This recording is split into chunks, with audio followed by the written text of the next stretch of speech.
Let's start the part 3 of our Principles of Management. Read with me. Last time, natapos tayo sa may chapter 13. So, proceed tayo sa may 14.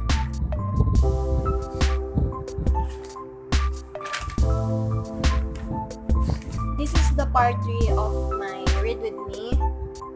I have a part 1 and part 2 of this Principles of Management. You can check it sa aking channel para malaman nyo pa yung ibang content ng book na ito.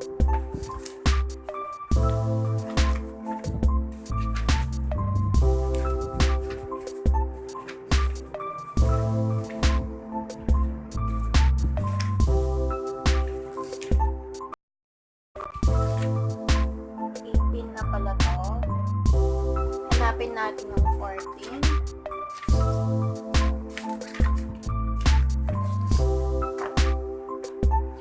Lang po.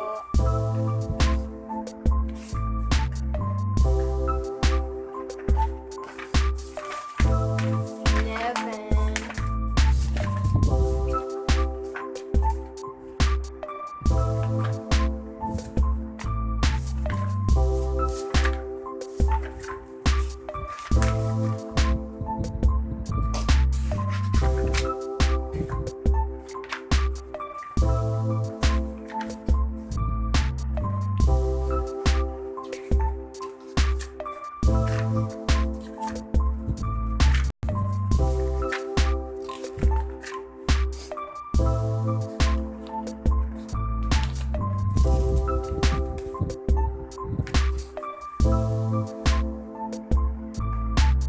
Ayan. Umpisahan natin ulit yung chapter 13 kasi I think hindi ko natapos to nung last read with me, kaya umpisahan natin ulit yung 13. So, ayan. Pasensya na lang sa boses ko, guys. Medyo di lang maganda yung pakiramdam ngayon. So, ayan. Umpisahan natin with chapter 13. Chapter 13 is all about managing change through manager and organization development.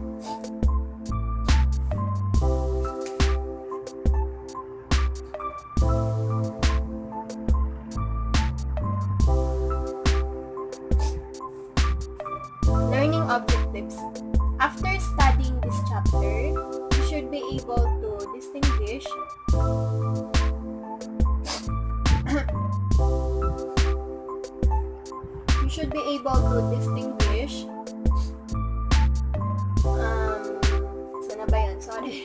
manager development, managerial training, and organization development. Discuss the manager development process and training. Describe the various approaches to manager development. Identify changes and sources of conflict and show how to manage them. Describe the characteristics and process of organization development. Understand the learning organization. So, this chapter deals with change.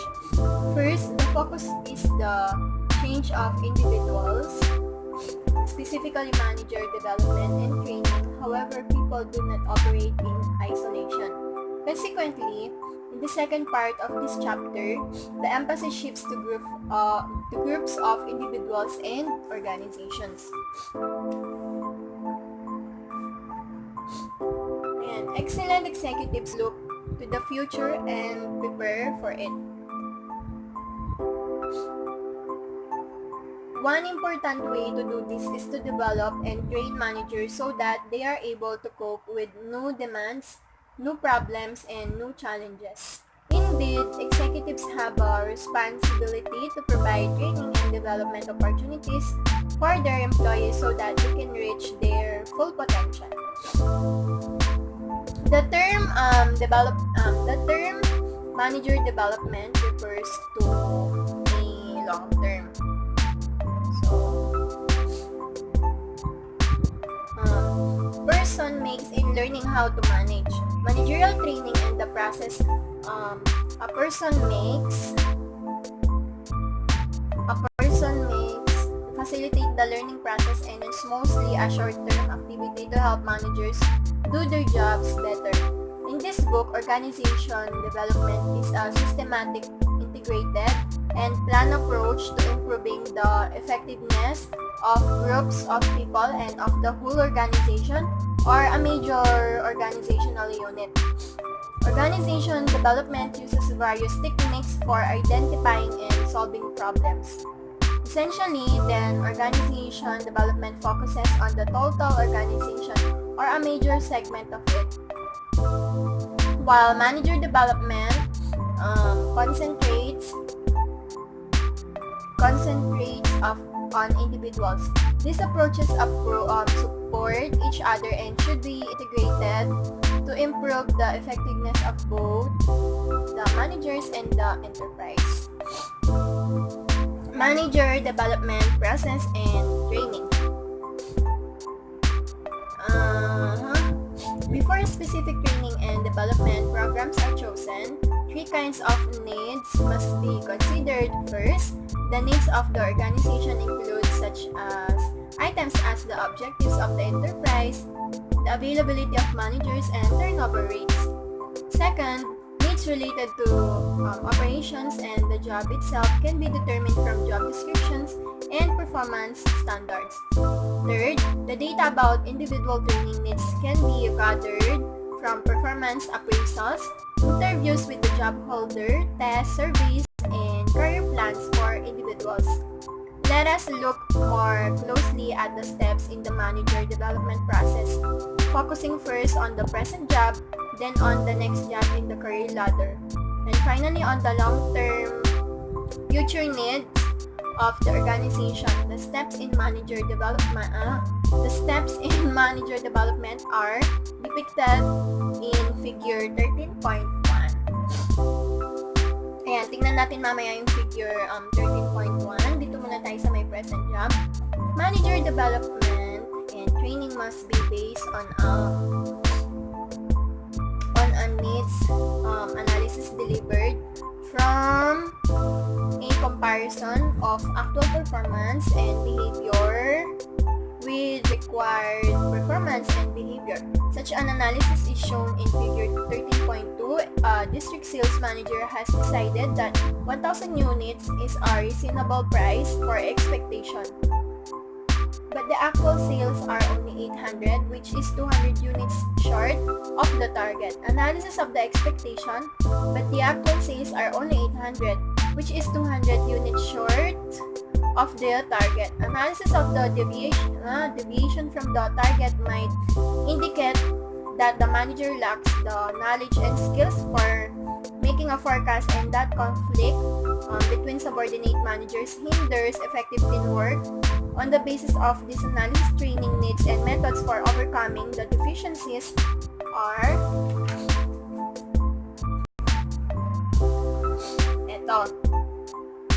we have here yung figure 13.1 and figure 13.2. Okay, so di-discuss ko sa inyo yung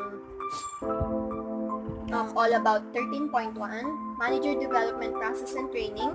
This includes performance measured against verifiable objectives and performance in carrying out key managerial activities. Ayan. We have here yung present job. Next job, the future. Under the present job, we have actual performance and required performance. Under that, we have the gap, need identified by performance review. Under the next job, we have present competency, required competency. Under that, we have the gap needs identified by potential review. And then, under naman itong the gap needs identified for performance review and the gap needs identified for potential review is individual training needs. And then, under non-enterprise training plan.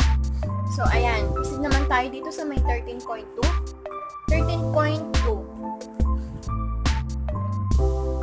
Ayun. Parang katulad lang din siya sa 13.1. Pero mas pinaikli lang po. So, ayun. Dito international perspective, managing human resources at PricewaterhouseCoopers in China. Ay, parang hindi ko nababasahin to, parang ano lang to. Parang example lang. Dito tayo sa may approaches to manager development or on-the-job training or yung tinatawag nilang OJT. So, many opportunities for development can be found on the job. Trainees can learn as they contribute to the aims of the enterprise. However, because this approach requires competent higher level managers who can teach and coach trainees, there are limitations on the on-the-job training.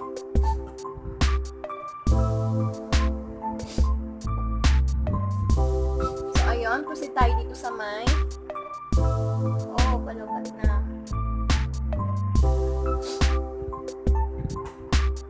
Wait lang. Palubat lang po.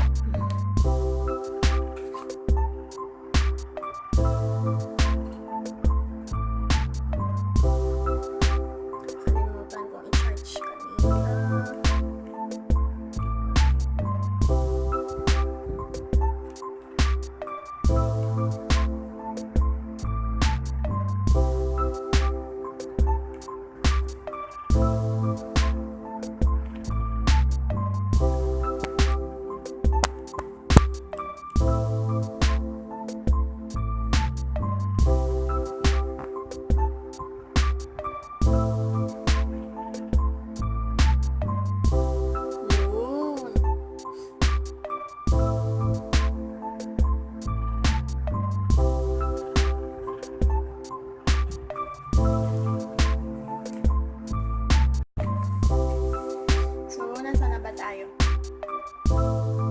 Proceed na tayo sa may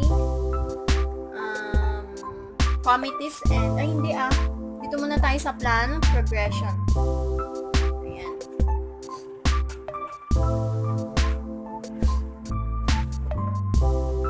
Plan progression is a technique that gives managers a clear data of their path of development. Managers know what they stand and where they are going. For example, a lower level manager may have availability to an outline of the path from superintendent to works managers and eventually to production manager. The manager then knows the requirements for advancement and the means of achieving it. Unfortunately, there may be an overemphasis on the next job instead of a good performance of present task. Plan progression may be received by trainees as a smooth path to the top, but it really is a step-by-step approach which requires that tasks be done well at each level.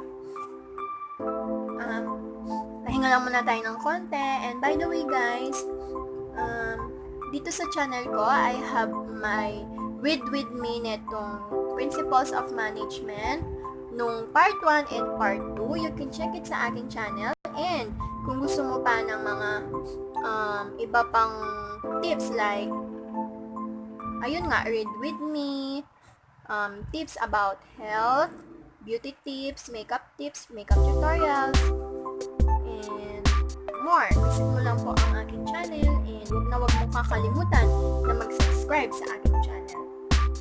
So, ayan, bakit yung charger?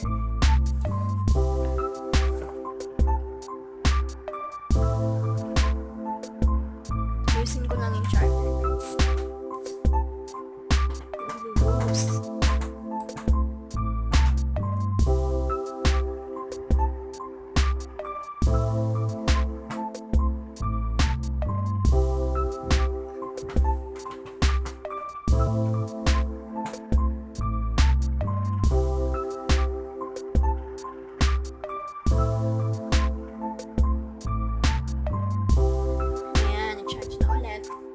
So, ayan.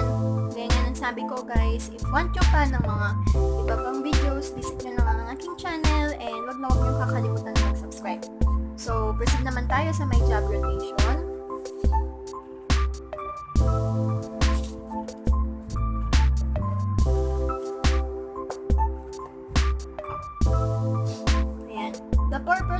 the job rotation is to burden the knowledge of managers of potential managers. Trainees learn about the different enterprise functions by rotating into different positions. They may rotate through non-supervisory work, observation assignments, observing what managers do rather than actually managing. 3.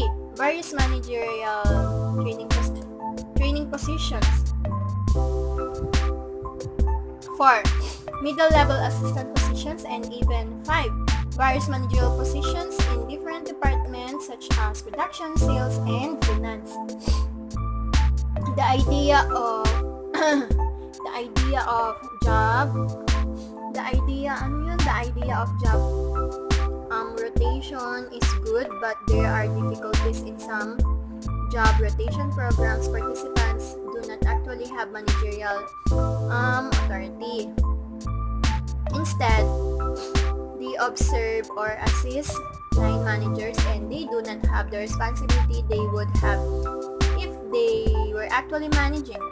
Even in rotations to managerial positions, the participants in the training program may not remain long enough in each position to prove their future effectiveness as managers.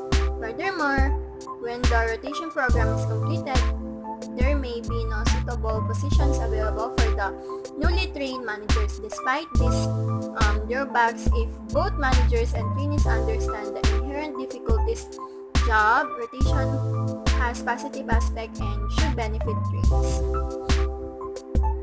And then, creation of assistants to positions. Assistant to positions are frequently created to broaden the viewpoints of trainees by allowing them to work closely with experienced managers who can give special attention to the development needs of trainees. Managers can, among other things, give selected assignments to test the judgment of trainees as in job rotation. This approach can be very effective when superiors are also qualified teachers who can guide and develop trainees until they are ready to assume full responsibilities as managers. Temporary promotions. Meron palang temporary promotions. Ayan, basahin natin siya. Individuals are frequently appointed as acting managers when, for example, the permanent manager is on vacation, is ill, or is making an extended business trip, or even when a position is vacant. Thus, temporary promotions are a developmental device as well as convenience to the enterprise. Yun pala yung temporary promotions kapag halimbawa nasa bakasyon yung totoong manager or supervisor like that, or may sakit siya, ganon. When the acting managers is given the authority to make decisions and to assume full responsibility, the experience can be valuable. On the other hand, if such a manager is merely a figurehead, makes no decisions, and really does not manage the developmental benefit, may be minimal. So, ayan. Dito tayo sa may committees and junior boards. Committees and junior boards are also known as multiple management and sometimes used as developmental techniques. These give trainees the opportunities to interact with experienced managers. Furthermore, trainees usually from the middle but sometimes from the lower level become acquainted with a variety of issues that concern the whole organization. They learn about the relationships between different departments and the problems created by the interaction of these organizational units. Trainees may be given the opportunity to submit reports and proposals to the committee on the board and to demonstrate their analytical and conceptual abilities. On the other hand, trainees may be treated in a paternalistic way by senior executives and may not be given opportunities to participate, an omission that might frustrate and discourage them. The program would then be detrimental to their development. Coaching. On-the-job training is never-ending process. A good example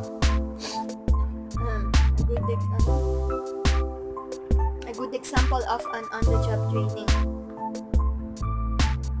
is athletic coaching.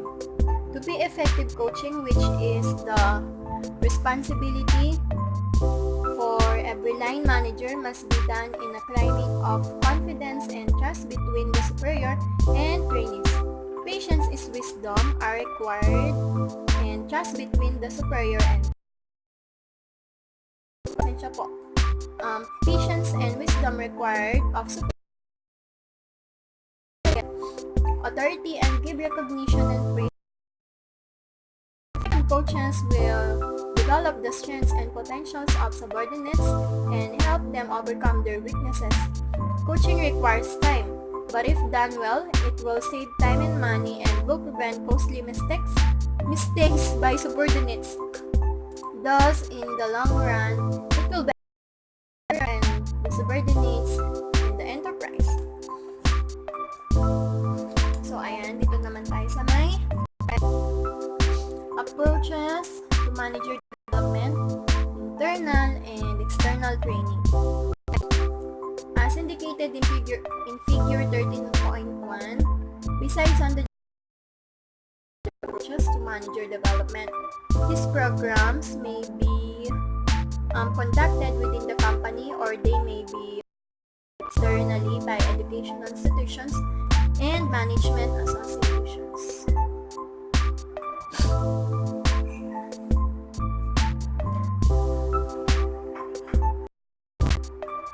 Conference programs.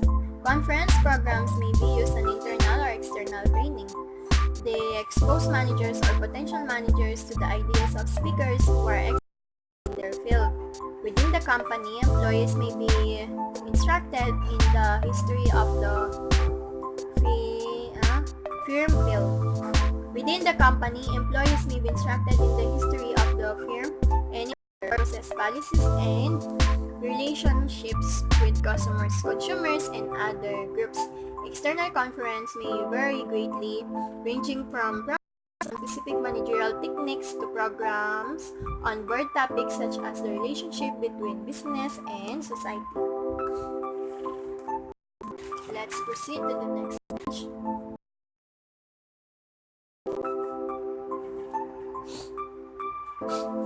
Next page. So it's all about university management programs. Beside offering undergraduate and graduate degrees in business administration, many universities now conduct courses, workshops, conferences, and formal programs for training managers.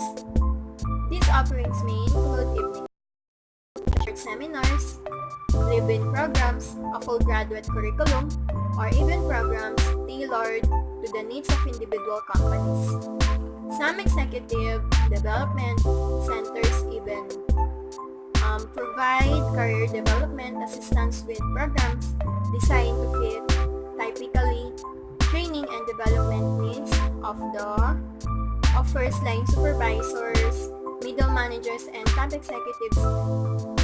These university programs expose managers to theories, principles, and developments in management. In addition, this is usually a valuable interchange of experience among managers who, in similar positions, challenges. In-house universities.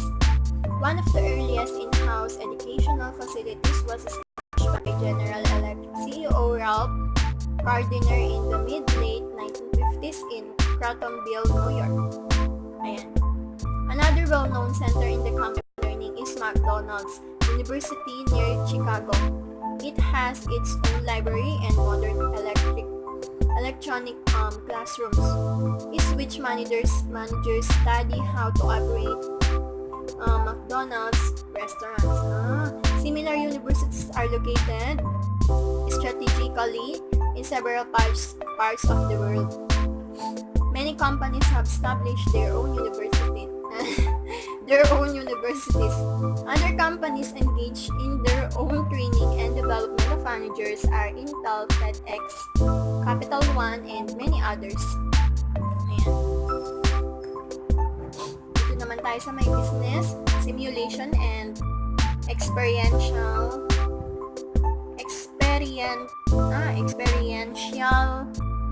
exercises. Business games and experiential exercises have been used for some time, but the introduction of computers has made these approaches to training and development even more popular. The computer, however, is only one of several tools. Many of the exercises do not require any hardware at all. The great business is by the total at meetings of the Association for Business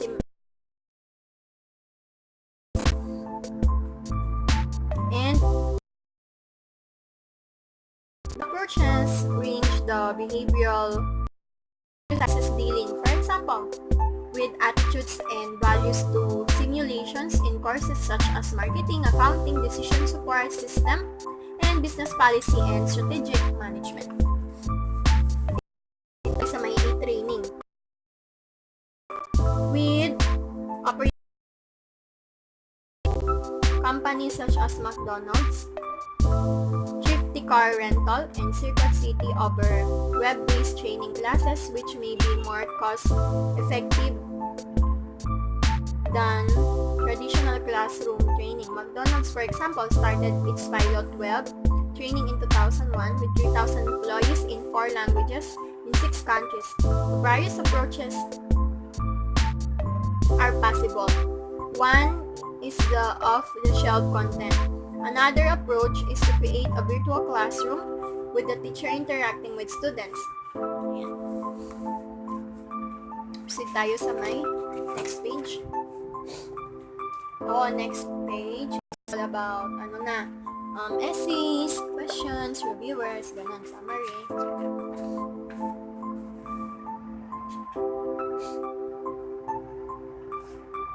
Moving on, organizational equilibrium. Resistance to change. There are many reasons why people resist change. Here are examples. What is not known causes fear and induces resistance. An organizational restructuring can. What is not known causes fear. Can leave a person uncertain about its effect on his or her job. People want to feel secure and leave a person uncertain about effect his or her job. People want to feel secure and have some control over the change.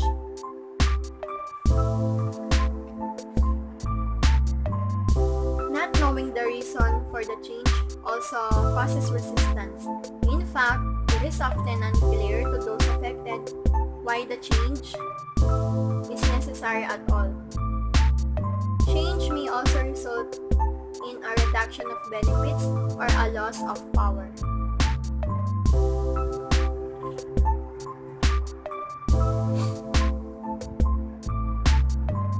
In planning, the change can reduce uncertainty. Communication about proportion members in planning the change can reduce uncertainty. Communication about proportion members in planning the change can reduce communication about proportion members in planning the change can reduce uncertainty. So, ayun. Also helps clarify the reasons of effects of the changes. Some approaches focus on the people involved in the change. Others involve changes in organization structure or technology. People involved in the change over others involved changes in organization structure. The socio-technical systems approach shown in Figure 1.3 in Chapter 1 suggests that effective organization requires consideration of both the social and the technical dimensions in an enterprise. So let's proceed na sa next page.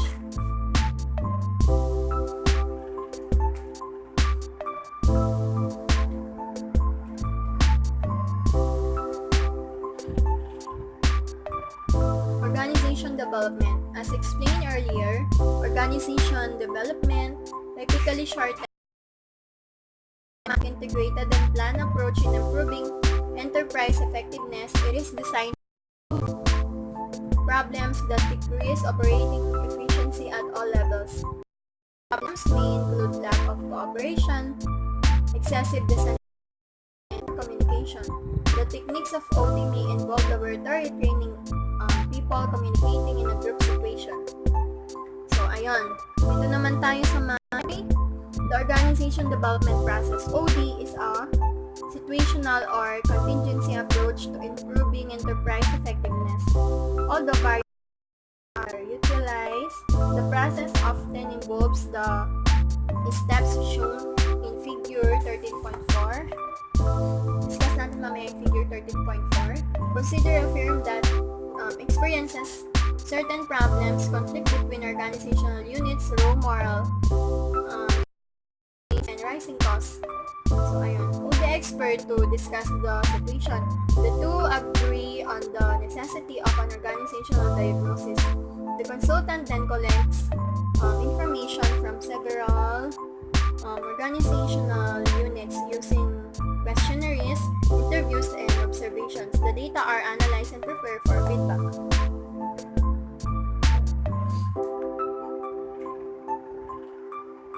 Problem recognition, organization diagnosis, feedback, development to change strategy, measurement, and evaluation, interventions. Ayun, parang umiikot lang dun yung yung chart. The executive confers with the managers to set up a meeting with them. At the meeting, after some introductory comments, the consultant presents the findings under the headings relations between departments, enterprise goals, and customer relations. Feedback. The group then ranks the problems in order to their importance. So, ayun guys, dito naman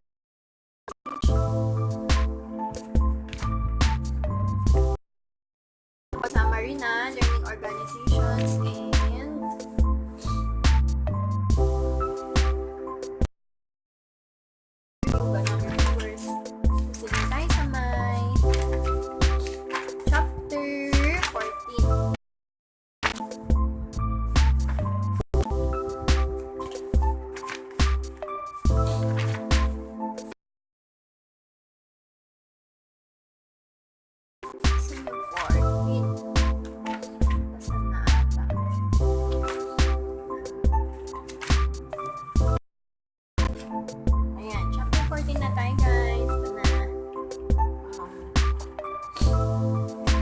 magkakaroon pa ng part 4 itong read with me ng aking principles of management because so ayan. Chapter 14 is all about human factors and motivation. Learning objectives. After studying this chapter, you should be able to find the nature of learning, leading, and leadership. Describe the basic human factors that affect managing. Explain the meaning of motivation. Describe the various theories and their strengths and weaknesses. Analyze motivational techniques with emphasis on the role of money, participation, the quality of working life, and job enrichment. Present the systems and situational approach to motivation.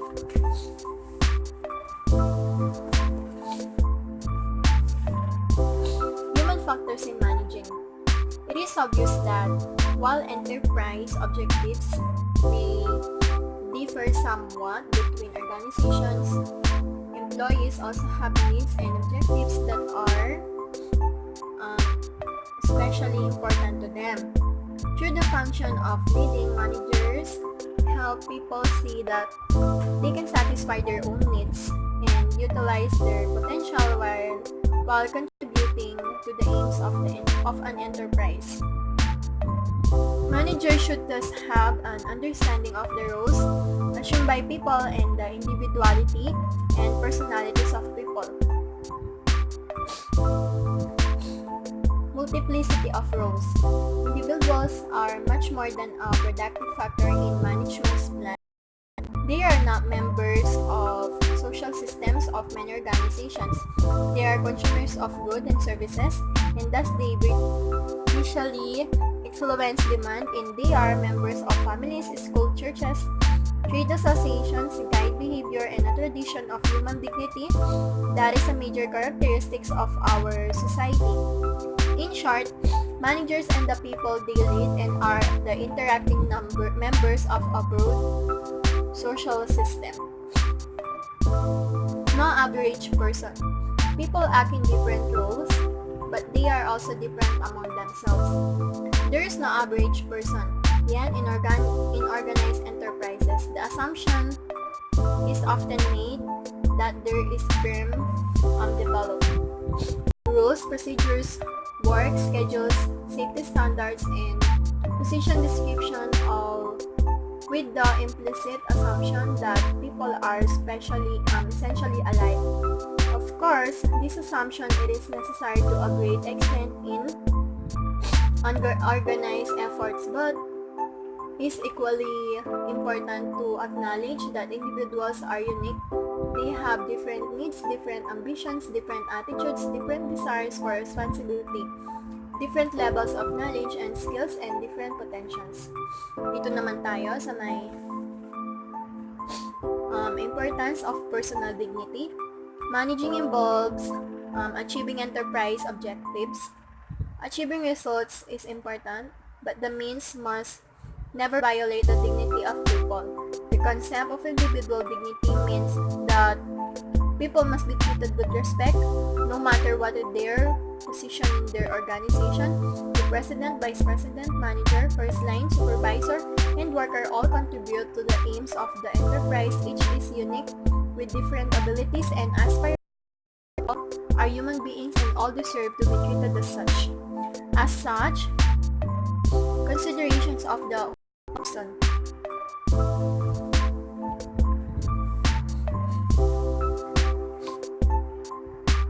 We cannot talk about the nature of people unless we consider the whole person, not just separate and distinct characteristics such as knowledge, attitude, skills, or personality traits. A person has them all in different degrees. Moreover, these characteristics interact with one another, and their predominance in specific situations changes quickly and unpredictably. The human being is a total person influenced by external factors. People cannot divest themselves of the impact of these forces when they come to work. Managers must recognize these facts and be prepared to deal with them. Next page. Pasensya na sa aking boses. Motivation. Human motives are based on needs, whether consciously or subconsciously felt. Some are primarily felt, some are primary needs, such as the psychological needs for water, air, food, sleep, and shelter. Other needs may be regarded as secondary, such as self-esteem, status, affiliation with others, affection, giving, accomplishment, and self-assertion. Lobat na naman. Vlog ko lang.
One view about the nature of people has been expressed by Douglas MacGregor in his Theory 10 and Theory Y3. Managing, MacGregor suggests, must start with the basic question of how managers see themselves in relation to others.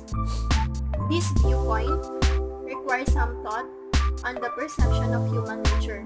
Theories X and Y are two sets of assumptions about the nature of people. MacGregor chose these terms because he wanted terminology without any connotation of being good or bad. Theory 10 or Theory X assumptions. The traditional assumptions about the nature of people, according to MacGregor, are included in Theory 10 as follows. Or Theory X. Ayan. Average human being have an inherent dislike of work and will avoid if they can. Because of this, human characteristics of disliking work, most people must be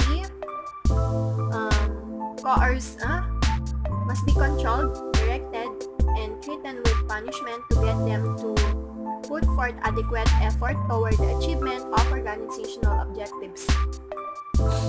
Average human beings prefer for the directed wish to avoid responsibility, have a relatively little ambition, and want security above all. Theory Y assumptions naman po tayo. MacGregor sees the assumptions under Theory Y as follows. The expenditure of physical and mental effort in work is as natural as play or rest. External control and the threat of punishment are not only means for producing effort toward organizational objectives. People will exercise self-direction and self-control in the service of objectives to which they are committed. The degree of commitment to objectives is in proportion to the size of the rewards associated with their achievement. Average human beings learn, under proper conditions, not only to accept responsibility but also to seek it. The capacity to exercise a relatively high degree of imagination, ingenuity, and creativity in the solution of organizational problems is widely, not narrowly, distributed in the population. Under the conditions of modern industrial life, the intellectual potentialists of the average human being are only partially utilized.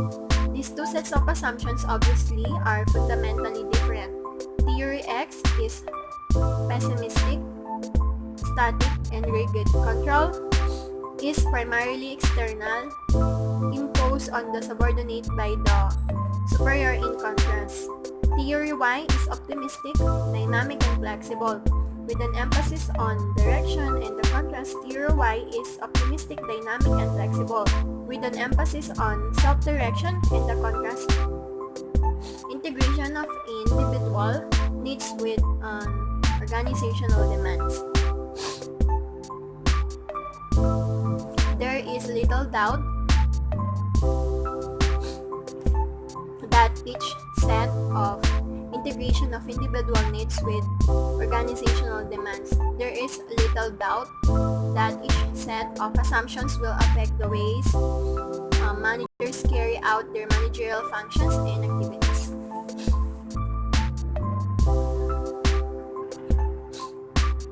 Clarification of the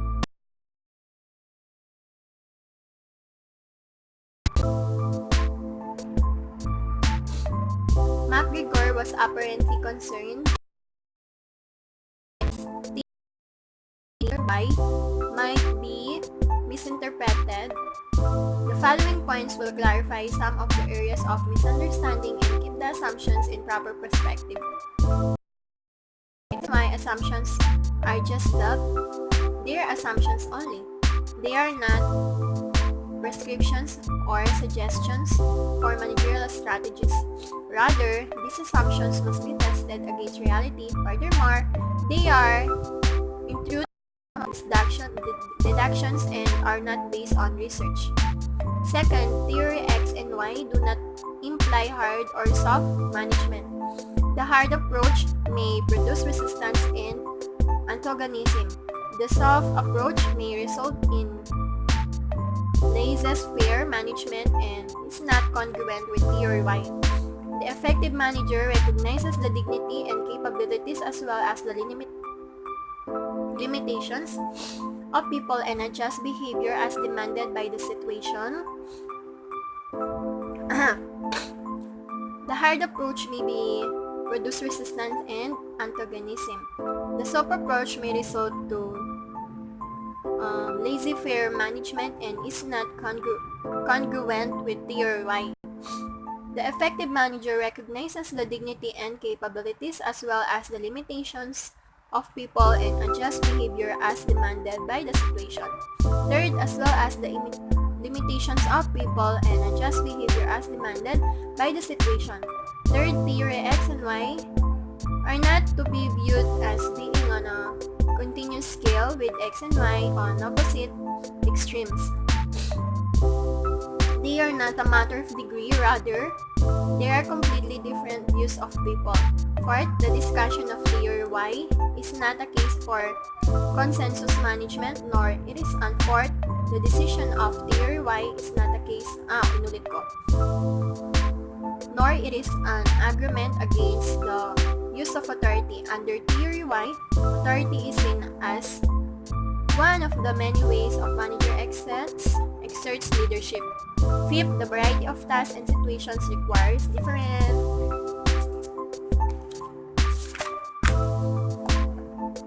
approaches to management. At times, authority and structure may be effective for certain tasks, as found in the research by John J. Mars and J. Larch. They suggest that different approaches are effective in different situations. Thus, the productive enterprise is one that fits the task requirements to the people and the particular situation. We shall describe in the following section various theories of motivation. Pahinga ng konti muna.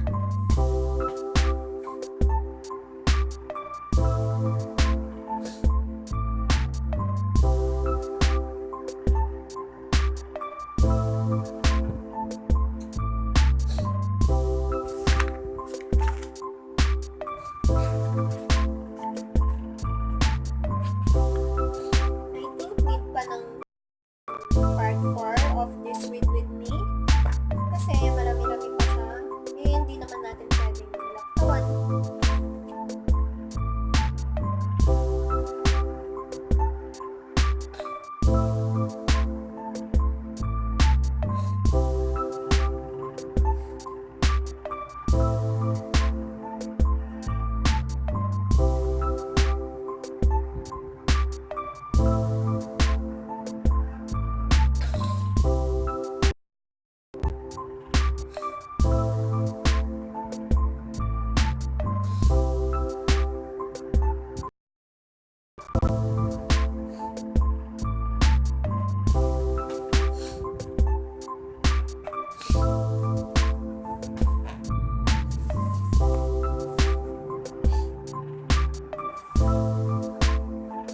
We have here the chart of Maslow's hierarchy of needs theory.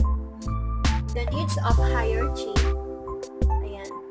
We have here the need for self-actualization, self-esteem needs, affiliation or acceptance needs, security of safety needs, psychological needs. Basahin natin itong figure 14, 1, Maslow's hierarchy of needs. Security or safety needs. People want to be free of physical danger and of the fear of losing a job, property, food, or shelter.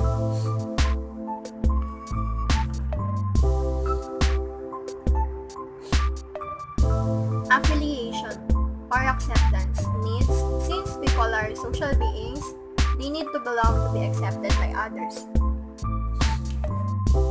Esteem needs. According to Maslow, once people begin to satisfy satisfy their needs to belong, they tend to want to be held in esteem, both by themselves and by others. This kind of need produces such satisfaction as power, prestige, status, and self-confidence. Need for self-actualization. Maslow regards this is the highest need in his hierarchy. It is the desire to become what one is capable of becoming, to maximize one's potential, and to accomplish something.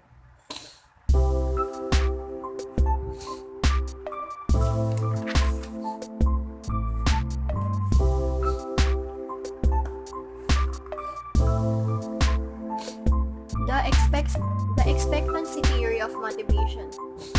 Another approach, one that many believe goes far in explaining how people are motivated, is the expectancy theory of one of the leaders in advancing and explaining this theory is the psychologist Victor H. Broom. He holds that people will be motivated to do things to reach a goal if they believe in the word of that goal, and if motivated to the things to reach a goal if they believe in the word of the goal, and if they can see what they do to help them in achieving. In a sense, this is a modern expression of what the German priest Martin Luther observed centuries ago when he said, "Everything that is done in the world is done by hope." In greater detail, Broom's theory is that people's motivation towards doing anything will be determined by the value they place on the outcome of their effort, whether positive or negative, multiplied by the confidence they have that their effort will materially aid in achieving a goal. In his own terms, Broom's theory may be stated as force-balance expectancy.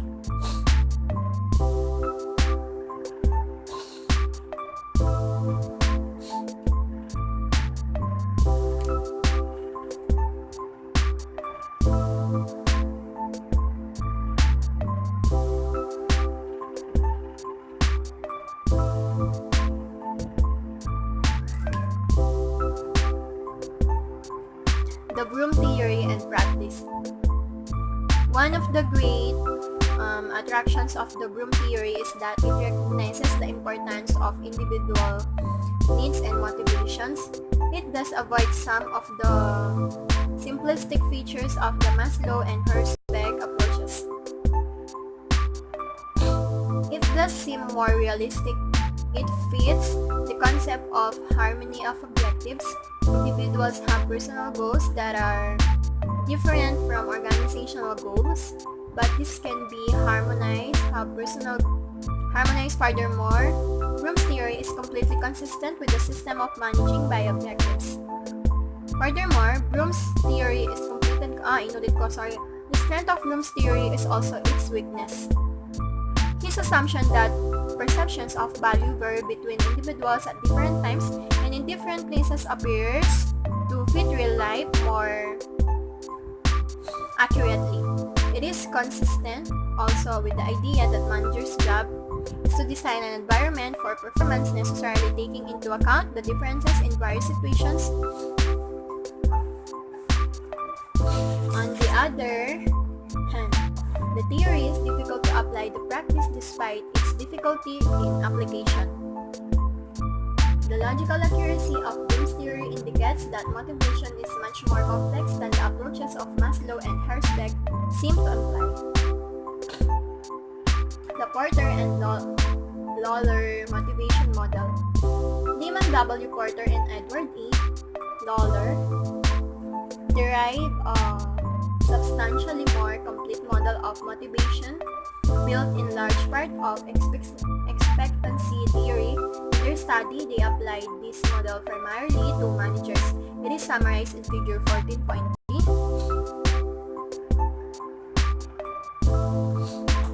So we have here figure. Hindi ko na siya babasahin kasi parang basic lang naman din yung figure niya ng example.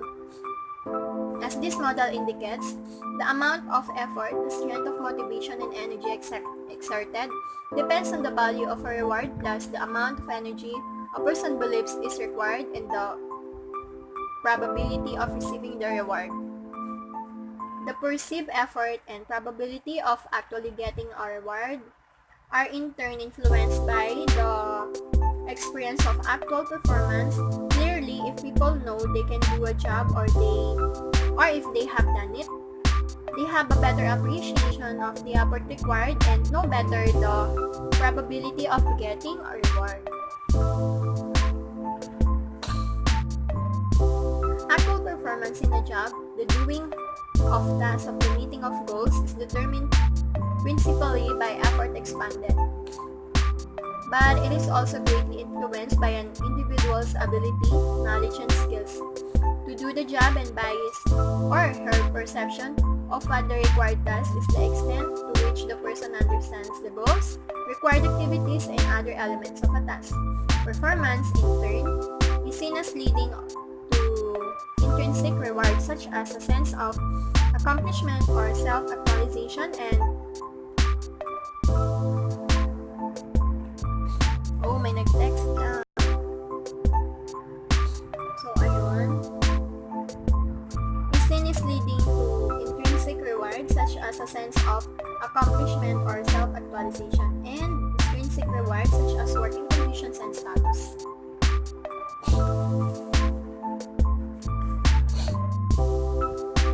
These rewards tempered by what the individual sees equitable lead satisfaction, but performance also influences since equitable rewards understandably what the individual sees fair reward for effort will necessarily affect the satisfaction derived. Likewise, the actual value of rewards will be influenced by satisfaction. Implications for practice. The Porter and Dollar model of motivation, while more complex than the theories of motivation, is almost certainly a more adequate portrayal of the system of motivation. To the practicing manager, this model means the motivation is not a simple cause and effect matter. It means, too, that managers should carefully assess their reward structures. Through careful planning, managing by objectives, and clearly defining duties and responsibilities through a good organization structure, the effort performance reward satisfaction system can be integrated into an entire system of managing. Equity theory. An important factor in motivation is whether individuals perceive the reward structure as being fair or not. One way of addressing this issue is through the use of equity theory, which offers to an individual subjective judgmental about the fairness of the reward he or she gets relative to the inputs, which include many factors such as effort, experience, and education in comparison with the rewards of others. Stacey Adams has received a great deal of credit for the formulation of the equity or inequity theory. The essential aspect of the theory may be expressed as follows. We have here outcomes by person over inputs by a person equal outcomes by another person over inputs by another person. There should be a balance of the outcomes, inputs, relationships for one in person or comparison with that of another person. If people feel that they are inequitably rewarded, they may be dissatisfied, they may be reduced the quality of output, or they may even leave the organization. If people perceive the rewards as equitable, they probably will continue at the same level of output. If people think the rewards are greater than what is considered equitable, they may work harder. It is also possible that some may discount the rewards.